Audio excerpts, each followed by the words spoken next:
महाराज जी, हम रिवियर के चिन्मय धाम में वास कर रहे हैं, तो सब समय 24 घंटा वो स्मृति कैसे बनी हुई? 24 घंटा स्मृति उसी को होती है जिससे विशेष अपनापन होता है। आप देख लीजिए, जैसे किसी भी स्थिति में शरीर स्मरण नहीं छूट रहा है, पूरा आप इसको एकाग्रता पूर्वक सुबह से शयन तक देखिए, तो शरीर स्मृति के साथ ही उपासना हो रही है, शरीर स्मृति के साथ ही सब चेष्टाएं हो रही है। देख लेना सूक्ष्मता से, ये अंतर्मुखी वृत्ति की बात है, बहिर्मुख वृत्ति से नहीं जानी जा सकती। जब अंतर्मुख में होंगे तो शरीर स्मृति के साथ ही सब चेष्टाएं हो रही है, और जब हमारा प्रभु से प्रेम हो जाता है तो देह विस्मृति के साथ सारी चेष्टाएं होती है। समझ रहे ना, पांचों भूले देह शुद्ध। अब चेष्टाएं हो रही हैं पर वो हरि स्मृति से युक्त हो रही है, देह का भान भी नहीं है उसको। अब ये स्मृति विशेष प्यार से होती है। अब अभी क्या है, विशेष प्यार जन्म जन्मांतरों से शरीरों में रहा है, इसीलिए शरीर राग को नष्ट करते हुए वैराग्य प्रधान बुद्धि से अनुराग में पहुंचना है। थोड़ा उल्टा मार्ग है, संसार से एकदम उल्टा मार्ग है। उचित आहार विहार और हर समय भजन परायण और हर समय वैराग्य युक्त चेष्टा। संसारी पुरुष हर चेष्टा राग युक्त करता है, और संत महात्मा भले वही चेष्टा हो लेकिन वो वैराग्य युक्त करते हैं।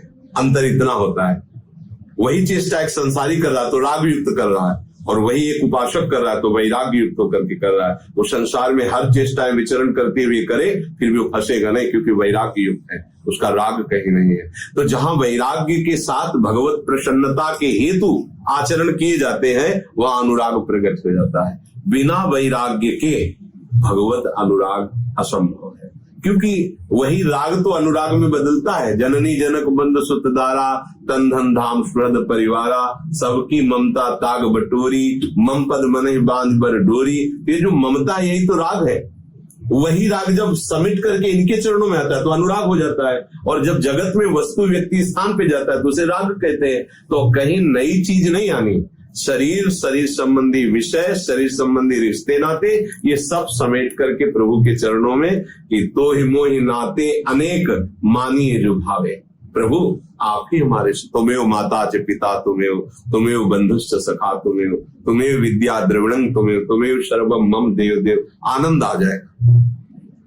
हमारा देह और देह संबंधी विषयों से इतना राग है कि अगर हम भगवत स्मरण भी करते हैं तो उसकी स्मृति के साथ करते हैं। देख लो आप, सूक्ष्मता से देख लो, उसका स्मरण नहीं छूटता। क्यों? क्योंकि सबसे प्रधान राग हमारा शरीर और शरीर के भोगों में। देख लो आप, ये कटा कि फिर उसे कहते हैं डूबना। आंख खुली है या बंद है, उसको बाहर ढोल बज रहा है पर सुनाई नहीं दे रहा, क्योंकि इंद्रिया अंतर्मुख सुने तो कौन सुने, बस उसी में डूबा हुआ। ये स्थिति होती है। ये स्थिति अभ्यास करते हुए गुरु कृपा पात्रों के हृदय में प्रकाशित होती है। वाणी का पाठ, भगवत कथा सुनना, संत समागम करना, ठाकुर सेवा करना, इन प्रकार प्रभु से जुड़े रहना। जुड़े रहते रहते रहते रहते रहते जब विषयों के चिंतन का भाव खत्म हो जाता है, उनको अवसर ही नहीं मिलता है, तब भगवदानंद की, भगवत भाव की उत्पत्ति है। एक बार भगवदानंद स्फुरित हुआ कि वो इतना लुभायमान कर लेता है मन को कि वो फिर जाता ही नहीं है। उधो मन न भय 10-20, एक हो तो सो गयो से आप पे। अब गया। अब ये नहीं कि मेरा भजन नहीं होता, मेरा ये सब मेरा खत्म, मेरा तेरा तो चला गया प्रभु के। अब वो मस्त रहता, तब अखंड स्मृति कही जाती है। अखंड स्मृति का मतलब माला चलाना नहीं है, क्योंकि माला चलाती हुई भी स्मृति कहीं और होती है।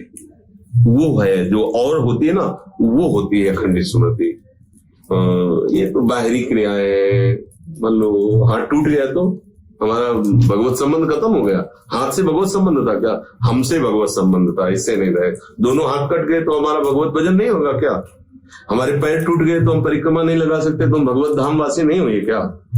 हमारा शरीर छूट गया तो हम भगवान की उपासना नहीं कर पाएंगे क्या? एक और देह है जिसे मानसिक देह कहते हैं, जिसे भाव देह कहते हैं। तो हमको क्रम से इस राग से हटकर ऊपर उठना होगा, और उसी के लिए सत्संग होता है।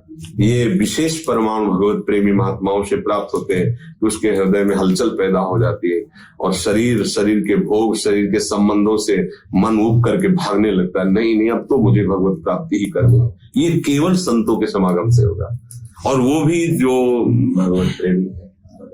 अगर मतलब केवल शास्त्र स्वाध्याय संयम नियम से चलने वाले हैं तो नहीं होगा, लेकिन जो भगवत प्रेम में मत वाले हैं उनके क्षण दो क्षण जो भी बैठने को मिले उतने से ही हमारा हृदय परिवर्तन। संत की पहचान क्या है? बाहरी कोई लक्षणों से संत नहीं पहचाना जा सकता।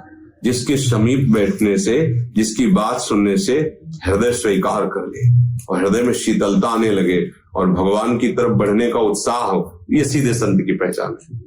बाहरी किसी लक्षणों से भी नीले पहने थे, लाल पहने थे, काले पहने थे, गोरे थे, काले थे, विद्वान थे, अनपढ़ थे, इससे कोई मतलब नहीं। जो संत है उसका एक चमत्कार है कि उसके सामने जाते, उसके पास बैठते ही चाहे जितना मलिन अंतःकरण हो, दो प्रकार की अनुभूतियां होंगी। या तो मलिन अंतःकरण तो हृदय जलने लगेगा और आह मच जाएगी कि मैंने जीवन बर्बाद कर दिया, और या तो उत्साह बढ़ने लगेगा कि अब बस भगवत प्राप्ति कर ले, या तो समझ लो कि हमारा आज साधु समागम हुआ है। शांत समागम का फल है संस्कृति कर अंता, बड़े भाग पाई सत्संगा, तो बिना ही प्रयास हो भव भंगा। कोई प्रयास नहीं करना पड़ेगा, अनायास ही संसार से मुक्त होने का संयोग बन जाता है।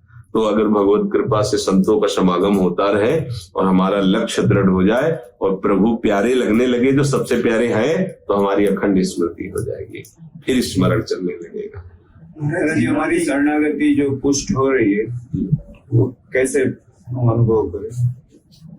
जब हमें कोई अपमानित करे, हमारी दृष्टि प्रभु पर हो। जब हमें कोई सम्मान दे, हमारी दृष्टि प्रभु पे हो। जब हमारा शरीर स्वस्थ है, हमारी दृष्टि प्रभु पे हो। जब हमारा शरीर अस्वस्थ है, हमारी दृष्टि प्रभु पे हो। प्रभु के सिवा और कहीं दृष्टि न जाए तो हमारी शरणागति पुष्ट हो गई। कैसे? जैसे हमें कोई अपमानित कर रहा है तो हमारी दृष्टि है कि ये तो बेचारा क्रिया कर रहा है अपमान की, लेकिन इस अपमान कराने की क्रिया का कारण कौन है? भगवान ही ना। और भगवान मेरे प्यारे हैं तो मेरा अहित क्यों करेंगे? मतलब इसमें कोई मंगल छुपा हुआ है। वो तत्काल भगवान का चिंतन करता है, प्रभु का चिंतन। वो हर परिस्थिति में जब अपने प्रभु पर मन ले जाए, तो जब मन जाने लगे तो जान लेना हमारी शरणागति पुष्ट हो गई। और जब क्रिया पे मन जाए कि बड़ा दुष्ट नीच है, हम संत हैं, हमारे साथ ऐसा बर्ताव कर, तो जान लेना कि अभी अहम बकाया रहेगा, क्योंकि हम अभी अलग हैं।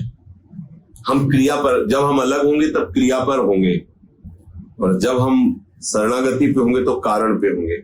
और सब का कारण प्रभु है ना? आप पूरा विचार करके देखिए, सब का कारण प्रभु है ना। सृष्टि रचना का भी कारण वही, पालन का भी कारण वही, लय का भी वही कारण है ना। ज्ञान का भी वही कारण है, अज्ञान का भी वही कारण, सबका कारण प्रभु ही है ना।